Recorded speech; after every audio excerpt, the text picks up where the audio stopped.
قد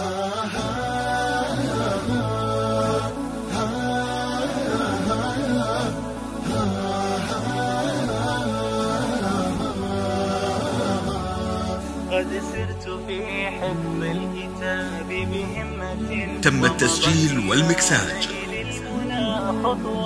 في استوديو زين الفرح.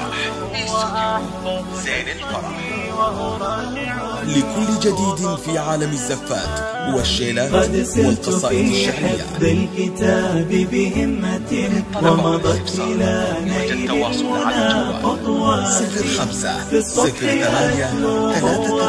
05-08-33 حصتي وأراجع المحفوظ قبل سباتي. جهد بذلته للكتاب وصنته بين الفؤاد وخفكه النبضات، والله يشهد ما سعيت لنيله ويرى زمان تخبطي وشتاتي. أمي أبي يا من لأجل مسيرتي قد جدتما بالدعم والدعوات، فمددتما نحوي عطاء يديكما ودعوتما دوما بحسن نباتي. في حفظ الكتاب بهمات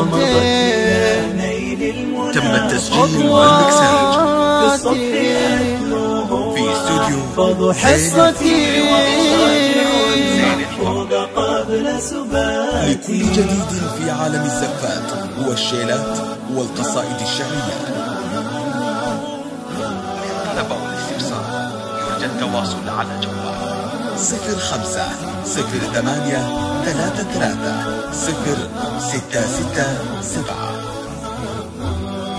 أو من خارج المملكة 00-966. آثرت يوم الحشر أن أكسوكما تاج الوقار بحفظي الآيات.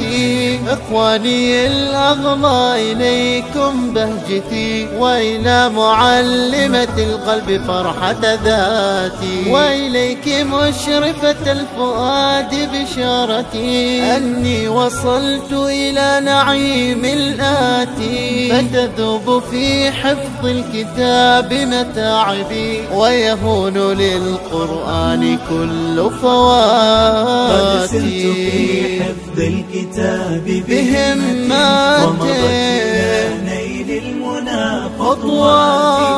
في الصبح أتلوه وأحفظ حصتي